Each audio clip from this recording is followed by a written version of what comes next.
जय हिंद दोस्तों आज मैं आप लोगों के लिए रीजनिंग का कुछ इंपॉर्टेंट प्रश्न लेकर के आया हूँ। और अगर आप किसी भी एग्जाम की तैयारी कर रहे हो तो आपके लिए इंपॉर्टेंट होगा। तो चलिए देर ना करते हुए हम शुरू करते हैं। लेकिन शुरू करने के पहले आपसे मेरा रिक्वेस्ट है, अगर आप चैनल पर नए हो तो प्लीज़ वीडियो को लाइक करें, चैनल सब्सक्राइब करें और वीडियो को अधिक से अधिक शेयर कर दें दोस्तों। तो देखिए पहला प्रश्न है, संख्या 53, 14, 6, 97 के अंकों को यदि आरोही क्रम में व्यवस्थित किया जाए तो कितने अंकों की स्थिति अपरिवर्तित रहेगी।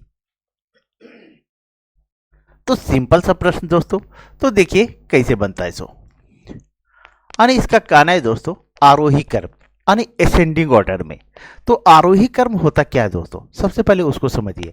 आप लोग पढ़े होंगे मैथ में भी दोस्तों आरोही क्रम यानी असेंडिंग ऑर्डर।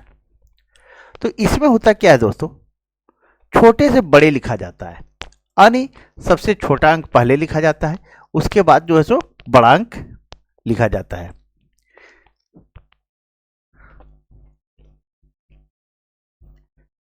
जैसे देखिए कैसे लिखा जाता है, 1 2 3 4 5 डॉट डॉट डॉट डॉट, ये बढ़ते जाएगा। यानी छोटा से बड़ा होते जा रहा है दोस्तों। ये आरोही क्रम कहा जाता है, असेंडिंग ऑर्डर कहा जाता है। तो अब हम इसको लिखते हैं 53, 14, 6, 97। 53, 14, 6, 97 ये लिख दिया दोस्तों। अब इसको हम आरोही क्रम में लिखते हैं। और आरोही क्रम में लिखते हैं तो देखिए सबसे छोटा अंक कौन है, 1 है, तो यहाँ 1 लिख दिए, आरोही क्रम में लिखना है। उसके बाद उससे बड़ा कौन है, तो 3 है, यहाँ 3 लिख दिए हम। ठीक है, उसके बाद देखिए कौन है, तो 4 है, यहाँ 4 लिख दिए। उसके बाद कौन है दोस्तों, तो 5 है, तो 5 लिख दिए। 5 के बाद 6 है, 6 लिख दिए। उसके बाद कौन है, तो 7 है, और 7 के बाद एक अंक बच रहा है यहाँ 9। ये सब लिख दिया दोस्तों। अब देखते हैं किसका स्थान अपरिवर्तित, मतलब स्थान नहीं बदला है। तो देखिए 5 के नीचे 1 है तो इसका स्थान बदल गया दोस्तों। लेकिन 3 के नीचे 3 है तो इसका स्थान नहीं बदला दोस्तों। 1 के नीचे 4 है, इसका स्थान बदल गया। 4 के नीचे 5 है तो इसका स्थान भी बदल गया। 6 के नीचे 6 है दोस्तों, तो इसका स्थान नहीं बदला है। 9 के नीचे 7 है और 7 के नीचे 9 है, तो ये दोनों का स्थान बदल चुका है। क्योंकि 9 के नीचे 9 रहता तो स्थान नहीं बदलता। 7 लास्ट में है तो लास्ट में जो है 9 आ गया, तो इसका स्थान भी बदल गया। तो बोल रहा है कितने अंकों की स्थिति अपरिवर्तित रही है, मतलब स्थान नहीं बदला है। तो 2 अंक ऐसे हैं 3 और 6 जिसका स्थान नहीं बदला है दोस्तों।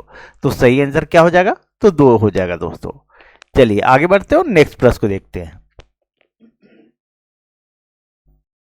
अब देखिए दूसरे नंबर प्रश्न दोस्तों। दूसरा नंबर प्रश्न है, देखिए बोल रहा है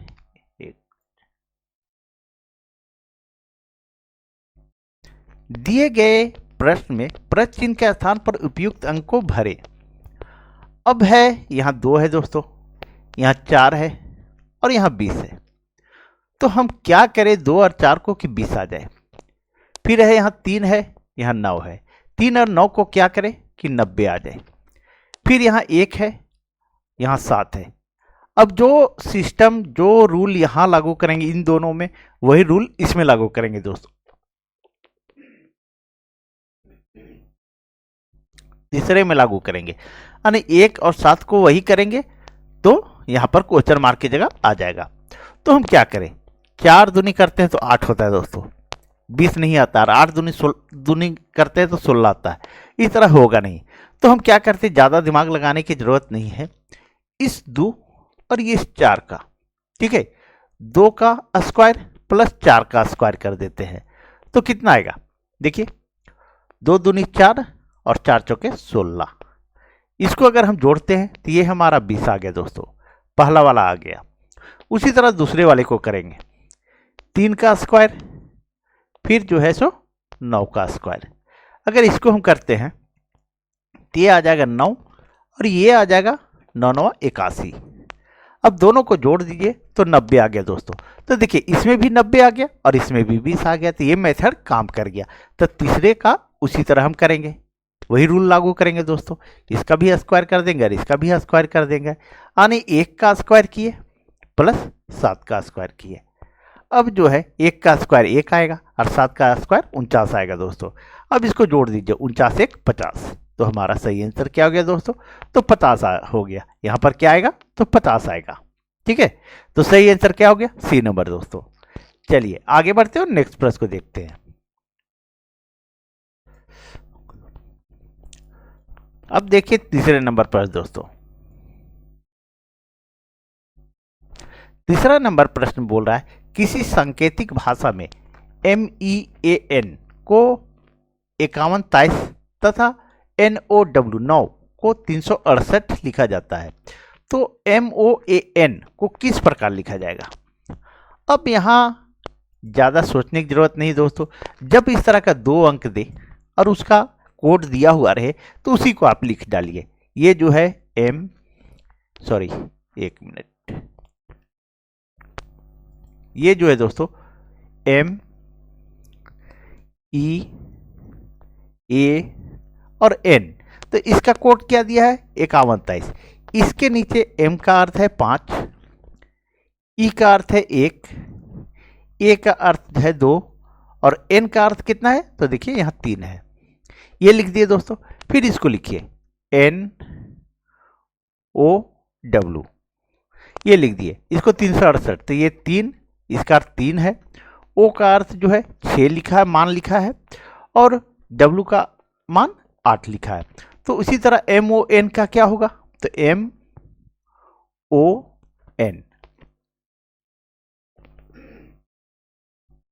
तो क्या होगा दोस्तों, तो M का यहाँ क्या लिखा हुआ है, तो देखिए यहाँ 5 लिखा हुआ है, तो इसके नीचे 5 हो जाएगा। O का क्या लिखा हुआ है, देखिए O का है यहाँ है दोस्तों, तो O का मान क्या लिखा हुआ है, तो 6 लिखा हुआ है, तो इसके नीचे 6 लिख दीजिए। और N 14, ये 14 में आता है, लेकिन N का मान यहाँ क्या लिखा हुआ है, तो देखिए 3 लिखा हुआ है, इसके नीचे 3 लिख दीजिए। तो कितना आ जाएगा दोस्तों, एक और वर्ड MOAN है दोस्तों, एक मिनट, एक वर्ड छूट रहा है, MOAN। तो A जो है, A का मान क्या है, देखिए यहाँ A का मान 2 है, क्या है 2 है, और N का मान यहाँ पर क्या है, तो 3 है। ठीक है, देखिए यहाँ 3 है ना 3, तो ये 3 लिख दिए। तो हमारा क्या हो गया 56 23, तो सही आंसर क्या हो गया दोस्तों, 56 23 यहाँ पर है, तो सही आंसर ये नंबर हो गया दोस्तों। चलिए आगे बढ़ते हैं और नेक्स्ट प्रश्न को देखते हैं।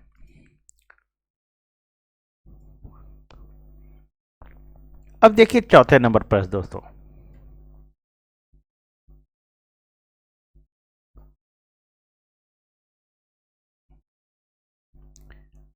देखिए दोस्तों, चौथा नंबर प्रश्न क्या रहा है आपका, बीना दक्षिण की ओर 5 किलोमीटर चली और दाईं ओर घूमकर 10 किलोमीटर चली, फिर दाईं ओर घूमकर 5 किलोमीटर चली।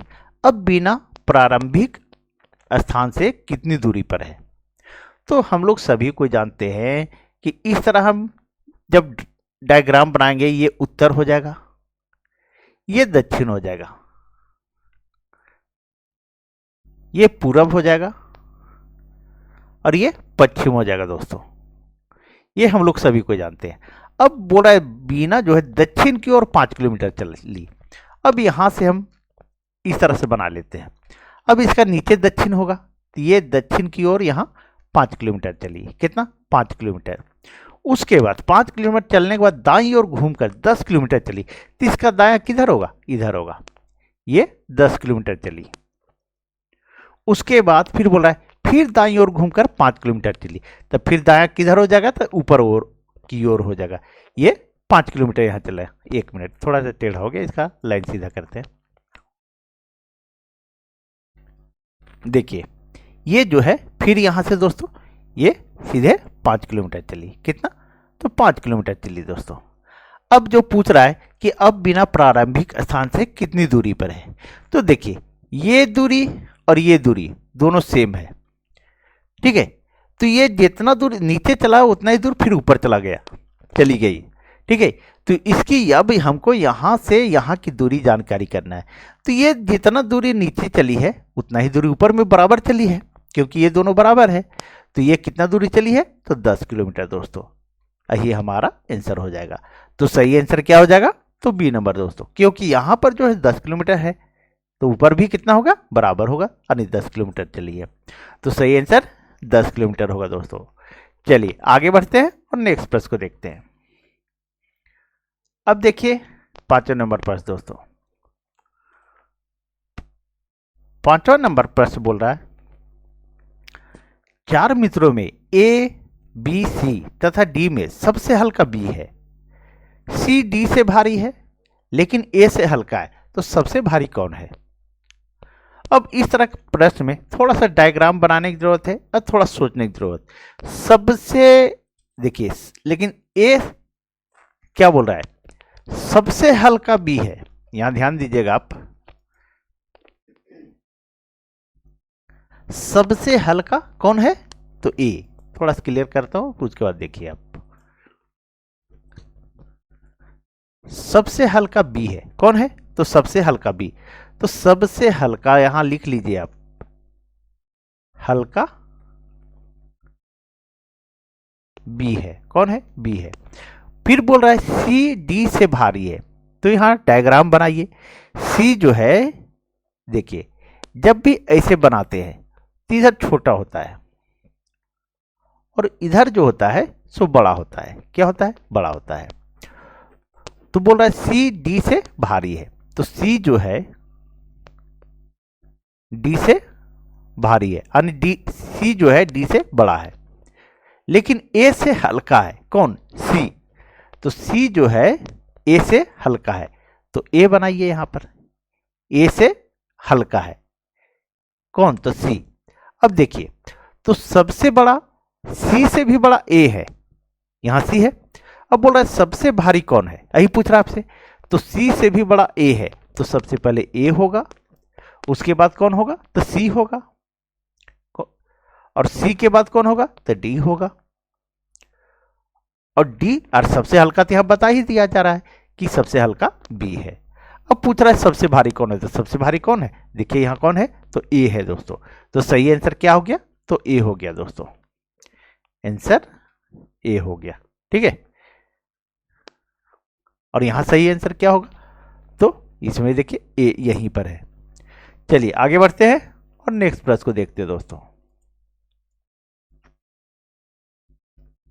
अब देखिए 6ठे नंबर प्रश्न दोस्तों। 6ठे नंबर प्रश्न में कह रहा है, दिए गए प्रश्न में प्रश्न चिन्ह के स्थान पर उपयुक्त अंक को भरें। अब यहां पर है दोस्तों, अब देखिए ये यहां पर छोटा अंक है, सबसे बड़ा चीज है ना, यहां पर छोटा अंक है, बहुत बड़ा अंक नहीं है, इसलिए ज्यादा सोचने की जरूरत नहीं है। पहले एक बार हम जोड़ के देते, 5 2 7 7 4 11। एक मिनट, कहीं मिस्टेक तो नहीं हुआ। 5 2 7 7 4 11 1 12, थोड़ा सा मिस्टेक हो गया क्वेश्चन, ठीक है दोस्तों, कोई मिस्टेक नहीं है। देखिए, तो अगर हम जोड़ते हैं 5 2 7 और 7 4 11 1 12 हो जा रहा है, और यहां पर 10 है, तो हम क्या करें, तो हम ऐसा करते हैं दोस्तों। देखिए 5, हम इसको जोड़ के देखते हैं, 5 + 2 + 4, तो 5 2 7 7 4 11 11 आ जा रहा है। अगर हम इसको घटा देते हैं दोस्तों, एक को घटा देते हैं, तो कितना आता है, 5 2 7 7 4 11 11 में एक गया तो 10 आ गया दोस्तों। ये तो यहां पर 10 आ गया। यही मेथड हम यहां यूज करके देखते हैं। अगर ये रूल लागू हो गया तो यहां भी हम वही रूल लागू करेंगे। तो फिर क्या है, देखिए दूसरे में है 4 3 5, और 3 को घटा के देखते हैं, तो 4 + 3 + 5 और -3। अब 4 3 7 5 12, 12 में 3 गया तो 9 आया, ये 9 यहां है भी, तो ये रूल लागू हो गया। तो वही हम यहां करेंगे दोस्तों। तो क्या करेंगे, 2 + 4 + 6 और माइनस इसको 1 कर देंगे, तो हमारा कितना आ जाएगा दोस्तों, तो 4 2 6 6 12, 12 में 1 गया तो 11 आएगा। कितना आएगा, 11 आएगा। तो सही आंसर क्या होगा दोस्तों, यहां कितना आएगा, तो 11 आ जाएगा। सही आंसर सी नंबर हुआ दोस्तों, क्योंकि इन दोनों में यही मेथड यूज हुआ है, तो यहाँ भी हम वही मेथड को यूज करेंगे दोस्तों। तो सही आंसर क्या हो गया? तो 11 दोस्तों। चलिए आगे बढ़ते हैं और नेक्स्ट प्रश्न को देखते हैं। बस यहाँ देखना है दोस्तों, अगर छोटा अंक है तो जोड़ के देखिए, घटा करके देखिए, बड़ा अंक है तो गुना कीजिए, स्क्वायर कीजिए, क्यूब कीजिए। चलिए आगे बढ़ते हैं। अब देखिए 7वें नंबर प्रश्न दोस्तों। 7वां नंबर प्रश्न में कह रहा है निम्नलिखित में दिए गए विकल्पों में असंगत को चुनें। अब यहाँ जो है दोस्तों 145, 325, 226 और 280, इसको क्या करें, कौन सा हम मेथड यूज करें? तो सबसे पहले देखिए, आप सोचिए, इसको सोचना पड़ेगा आपको कि ये क्या है, स्क्वायर है, क्यू है, क्या है। तो अगर हम देखते हैं तो ना स्क्वायर है ना क्यू है, तो थोड़ा सा ये होता है कि स्क्वायर के नज़दीक है, ये जो है स्क्वायर के नज़दीक है, सभी स्क्वायर के नज़दीक है। तो अगर हम 12 का स्क्वायर करते हैं और -1 कर देते हैं तो कितना बराबर है 144। 144 में एक घटा जोड़ना पड़ेगा, हाँ जोड़ देते हैं तो 145 आ गया दोस्तों, ये तो 145 आ गया। अब इसको देखते हैं, तो ये 325 जो है इसको क्या करेंगे हम, सो देखते हैं। तो 325 जो है हमारा दोस्तों, तो 18 का स्क्वायर प्लस 1 करते हैं। अगर 18 का स्क्वायर तो 324 और 1 तो 325 भी आ जा रहा है दोस्तों। ये भी सही है कि एक इसका स्क्वायर किया और 1 प्लस कर दिए, ये भी आ गया। अब इसका देखते हैं दोस्तों, अगर इसको देखते हैं कितना होगा, 15 का स्क्वायर प्लस 1 तो ये 225 और प्लस 1 यानी 226, ये भी आ गया दोस्तों। तो एकदम क्लियर सा है कि आंसर यही होगा, लेकिन फिर भी चेक कर लेते हैं। तो ये किसका स्क्वायर के नज़दीक है दोस्तों? सो देखिए, तो 16 का 256 होता है और एक जोड़ते हैं तो 257 होगा। तो 17 का देखते हैं, तो 17 का स्क्वायर प्लस 1 करके देखते हैं तो 289 और प्लस 1 तो कितना आ जा रहा है, 290 आ रहा है दोस्तों। और यहाँ 280 दिया हुआ है, तो गलत कौन है दोस्तों? तो 280। असंगत कौन हुआ? तो 280, यही हमारा आंसर हो गया दोस्तों। चलिए आगे बढ़ते हैं और नेक्स्ट प्रश्न को देखते हैं। दोस्तों अगर वीडियो अच्छी लग रही है तो प्लीज़ वीडियो को लाइक करें, चैनल सब्सक्राइब कीजिए। चलिए आगे बढ़ते हैं। बेल आइकन को दबा ले दोस्तों, जब भी वीडियो मैं अपलोड करूं तो सबसे पहले आपके पास नोटिफिकेशन पहुंचे। चलिए देखिए 8वें नंबर पर दोस्तों, निम्नलिखित श्रृंखला की अगली संख्या ज्ञात कीजिए। अब यहां आपको एक चीज केयर करने वाली बात है दोस्तों कि यहां जो है देखिए 12 से 23 हुआ, 23 से 45 हुआ, 45 से 78 हुआ, ज़्यादा दूरी नहीं है, ज़्यादा गैपिंग नहीं है, तो हम जोड़ के देखेंगे, और ज़्यादा गैपिंग रहता है तो गुना करके देखेंगे। ठीक है, तो अगर हम जोड़ते हैं तो 12 में 23, 12 में कितना जोड़ेंगे कि 23 आ जाएगा, तो 3 में 2 गया तो 1 और 2 में 1 गया 1, यानी 11 अगर जोड़ देते हैं तो 23 हो जाता है। अब देखिए 5 में 3 गया तो ये 2 और 4 में 2 गया 2, ये 11, यहाँ 22 आया। 8 में 5 गया तो यहाँ कितना हो जाएगा, यानी 45 में कितना जोड़ेंगे, 78 आ जाएगा। तो 8 में 5 गया तो 3 और 7 में 4 गया तो 3, यानी 11, 22, 33, यानी अंतर कितना का चल रहा है दोस्तों, +11, फिर +11, यही चल रहा है। ठीक है, तो फिर यहाँ भी हम +11 कर देंगे। यहाँ से अगर आगे बढ़ते हैं तो +11 करेंगे, लेकिन 11, 22, 33 और 11 चौके 44 हो जाएगा। यहाँ क्या होगा, तो अबर में +11 +22 +33, यहाँ +44 हो जाएगा। ठीक है, +44 होगा तो 78 और 44 को जोड़ दीजिए, तो 78 और 44 अगर जोड़ते हैं तो 8 4 12, 7 4 11, 1 12, यानी 122 आता है। कितना आता है, 122 आता है दोस्तों। ठीक है, और देखिए यहाँ पर जो है हमारा +11 ही किए, 33 और 11 44 आ गया। ठीक है, तो सही आंसर क्या हुआ, तो 122 हुआ दोस्तों, ये सी नंबर में है। चलिए आगे बढ़ते हैं और नेक्स्ट प्रश्न को देखते हैं। दोस्तों अगर आप लोग PDF डाउनलोड करना चाहते होंगे तो टेलीग्राम ज्वाइन कर लें। अब है 9वें प्रश्न, निम्नलिखित में से कौन इस समूह से संबंधित नहीं है? अब है यहाँ दोस्तों तोता है, बाज है, खरगोश है और हंस है। अब देखिए कंफ्यूज कर देता है सब इस तरह का प्रश्न। है तो नॉर्मल सा प्रश्न दोस्तों। तो देखिए ये क्या है, यहाँ तोता पक्षी है, बाज भी पक्षी, हंस भी पक्षी, तो सही आंसर क्या हो जाएगा, खरगोश हो जाएगा। चलिए आगे बढ़ते हैं और नेक्स्ट प्रश्न को देखते हैं। अब देखिए 10वें नंबर प्रश्न दोस्तों। 10वां नंबर प्रश्न है आपका, निम्नलिखित श्रेणी में अगला अक्षर क्या होगा। अब मैं आप लोगों को बार बार बोलता हूँ, एक बात बोलता हूँ कि आप लोग स्क्वायर क्यू और ये जो है ए से जेड तक मान याद कर लीजिए। अगर आप याद कीजिएगा तो जल्द बनेगा दोस्तों। तो क्या है, बी कितने पे आता है, तो 2 पर आता है। ये कितने पर आता है, तो 6 में। ये आई कितना में आता है, तो 9 में। एम कितना में आता है, तो 13 में। पी कितना में आता है, तो 16 में। और टी कितना में आता है, तो 20 में। अब देखिए अंतर कितना है, यहाँ प्लस हो गया 4, यहाँ जो है 6 प्लस 3 हो गया। अब ये कि फिर हो गया 9 4 13 हो गया, प्लस 4 हो गया। फिर यहाँ कितना हुआ, प्लस 3 हो गया। फिर यहाँ कितना हुआ, 16 4 20, यानी प्लस 4 हो गया, यानी प्लस 4 प्लस 3 प्लस 4 प्लस 3 फिर प्लस 4, तबर में क्या होगा, प्लस 3 होगा। क्या होगा, प्लस 3। तो 20 3 23, तो 23 में क्या आता है, सोचिए। ठीक है, तो ये याद करना पड़ेगा दोस्तों। अगर आप लोग याद करते हैं तो रीजनिंग आसानी से बनेगा और जल्दी बनेगा, कम टाइम में बनेगा दोस्तों। ठीक है, तो यहाँ क्या हो जाएगा 23 में, तो डब्लू हो जाएगा दोस्तों। क्या होगा, तो डब्लू। 23 बराबर क्या आता है, तो डब्लू। यही हमारा आंसर आ जाएगा। तो सही आंसर क्या हुआ, तो ए नंबर हुआ दोस्तों। चलिए, अगर आप लोग को अच्छा लगा वीडियो दोस्तों तो प्लीज़ वीडियो को लाइक करें, चैनल सब्सक्राइब करें और वीडियो को अधिक से अधिक शेयर कर दें। तो चलिए कल मिलते हैं। Thank you.